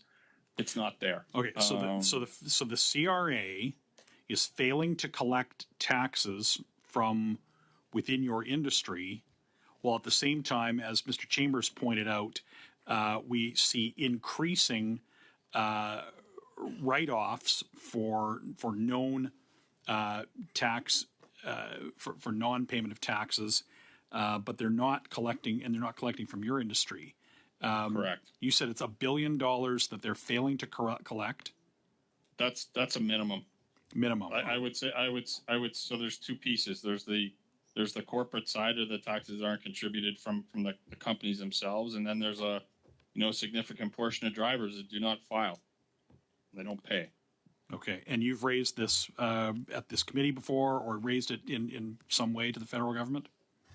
For the past 8 years. 8 years. Okay, so for the last 8 years, they've been in power for 9. I guess for the last 8 years, they've been ignoring your repeated calls to deal with important tax avoidance and tax evasion. In our opinion, correct. Yes, sir. Wow, that's quite an indictment. So then, do you have any final? I've got only maybe half a minute. What final suggestion do you have on enforcing the laws that currently exist? We just want the laws enforced, plain and simple, and make it a level playing field. Everybody pays their fair share, and enforce the laws. Okay. Thank you. Thank you, MP Kelly. And now we'll go to MP Zarowitz, please. I'm going to actually give my first half of my time to Ms. Bendayan. Okay, PS Bendayan. Thank you, colleague. Thank you, Chair. My question is for B'nai B'rith Canada. Our Prime Minister issued a strong condemnation of Iran's attacks of today. It is a fact that Iran is the largest sponsor of terrorism worldwide, and I am particularly concerned about further escalation, which leads me to your recommendation number 3, which calls for new investments to strengthen Canada's ability to monitor and prevent terrorism here at home. I would like to take the short amount of time that I have for you to put on the record your specific suggestions in that regard. Absolutely. You cannot divorce the fact that recent terror plots in Canada were targeting the Jewish community from an exploration of how to counter those terror plots. We have an extremism problem in this country, and it's worsening. And as a result of that, we need to take proactive measures to ensure the safety of all Canadians, but especially the Jewish community in Canada, since the Jewish community is being targeted by these terror plots. So in order to combat this radicalism, this rise in extremism, we need additional funds to our national security apparatus, specifically our inset teams, to be able to proactively monitor and to prevent these occurrences from happening before they take place.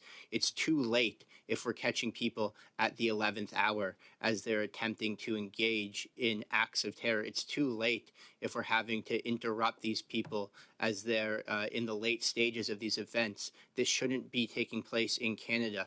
We should have the funds and the resources available to our security apparatus so that we can stop these plots before they even start, and that's at the screening stages of individuals that are entering this country who are already radicalized, and that's at the stage of preventing people from becoming radicalized, whether it be online or in person here in Canada. Thank you. I'll pass it over to my colleague, Ms. Derowitz. Thank you so much. My quick question is to Mr. Cochrane.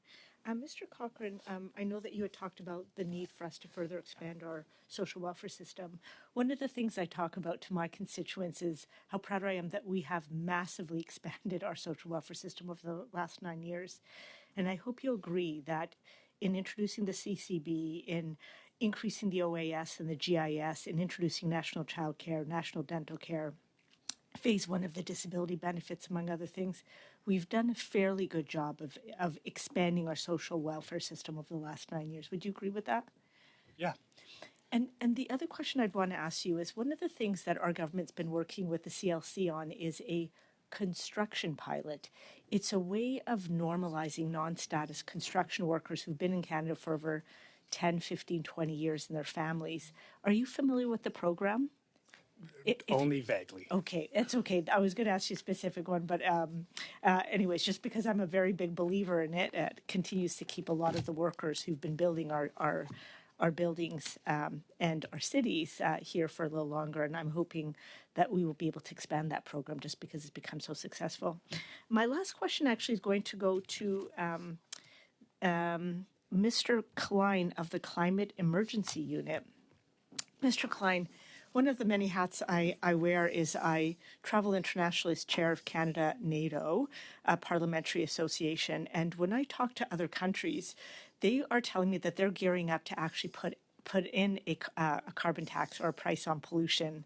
And so my question to you is, as you know, our federal government's been implementing a comprehensive response to climate change. We've heard some testimony today, particularly from the trucking industry, that the price on pollution is expensive for some sectors. I wonder if you might have a comment on maybe the importance of us having this comprehensive plan on climate change at the federal level, which does include a price on pollution, and the importance of us continuing to have a price on pollution moving forward. Well, you're asking a big question in the dying moments here. I'm a supporter of the principle of carbon pricing. But I also think it's been significantly oversold, both by its detractors and by its proponents. And it speaks a little bit to Mr. Cochrane's point of view. Canada is making progress on climate, but not nearly at the pitch and pace that the emergency requires. We are largely overly dependent on signals through carbon pricing and tax credits that aren't up to the task. We actually need a green industrial strategy, like Mr. Cochrane talked about, and a youth climate core that we've come to talk about. It could be another way of doing that. What the polling shows on the youth climate core is that there are, in fact, tens of thousands of young people who are simply saying, we get it, sign us up, please, and they're waiting for their invitation. Thank you so much. Thank you, and thank you, Zarowitz. And we do have MP Morris is here, and I think I'll ask for UC to let Mr. Morris, who's patient enough to sit through the entire committee meeting. He should be afforded a couple questions. Very good. Okay, we're a collaborative bunch, and so MP Morris, please. Thank you, Chair, and thank you, colleagues. I want to start by saying thank you to Mr. Wood and the Canadian Trucking Alliance for raising the profile of the Drivers Inc. model. Not only does it avoid taxes, but it robs drivers of the benefits that they're entitled to. It seems to me like this is an opportunity to have parties working together. The governing party has put a pilot program into place that the Trucking Alliance is looking to see rolled out more widely, and it's clear that opposition parties want to see this done too. It's rare these days that we see points of alignment here, and I wonder amongst colleagues if it's something we could work on together over the coming weeks. I want to say thank you to Mr. Cochrane, particularly for your advocacy on the Canada Disability Benefit and getting it fixed, along with addressing the housing crisis by doubling the supply of affordable housing. My question is for Mr. Klein and Ms. Asgar. When it comes to the Youth Climate Corps that you've advocated for, you mentioned that the U.S. has already, of course, put this into place earlier this year through the American Climate Corps. You mentioned that the price tag being about $1 billion sounds like a lot, but we know if we put a windfall profit tax on oil and gas, we could raise $4.2 billion a year, as Mr. Cochrane also had called for. Can either of you speak to the lessons we can learn from the American Climate Corps of what has worked there over the last few months, and also to the economic impacts of 20,000 young people in full-time work related to the climate economy that we're going to need going forward? What should my colleagues know about the economic impact of a youth climate corps in the midst of a climate crisis? The kind of big idea I think we need at the, as you said, Mr. Klein, the pitch and the pace that we're at right now. Would one of you like to comment on that in about 45 seconds? Yeah, Seth, if you're good, I think I want to take this one. So based on our research and using the 2023 income tax brackets, we actually found that an incremental income of a YCC graduate would earn, compared to a high school graduate, like that's $15,850 per year, the federal government would receive additional income taxes per person of up to $2,700 per year, not including deductions or tax credits. Provincial, territorial governments could receive up to $890 to $2,880 per year, not including deductions or tax credits. And over a 40-year career, this is up to $108,000 in additional revenue for the federal government and up to $35,600 to $115,200 for provinces and territories. If the YCC creates 20,000 jobs per year for $1 billion, it would be paid back roughly in 10 to 15 years in additional income tax revenue. And that's not including all of the other things that we've talked about, which are like part and parcel of this incredible policy initiative.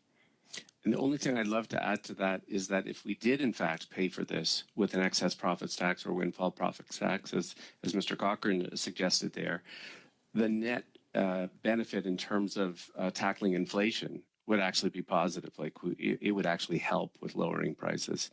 And there's a lovely symmetry to bringing in a windfall profits tax like that to pay for a program like this. Well, thank you. And thank you, MP Morris. Great questions from everybody. And what an excellent panel we've had today for our pre-budget consultation in advance of the 2025 budget. We thank you for your testimony, and we wish you the best with the rest of your day. Thank you very much, everyone. Thank you. Now we're adjourned. Thank you.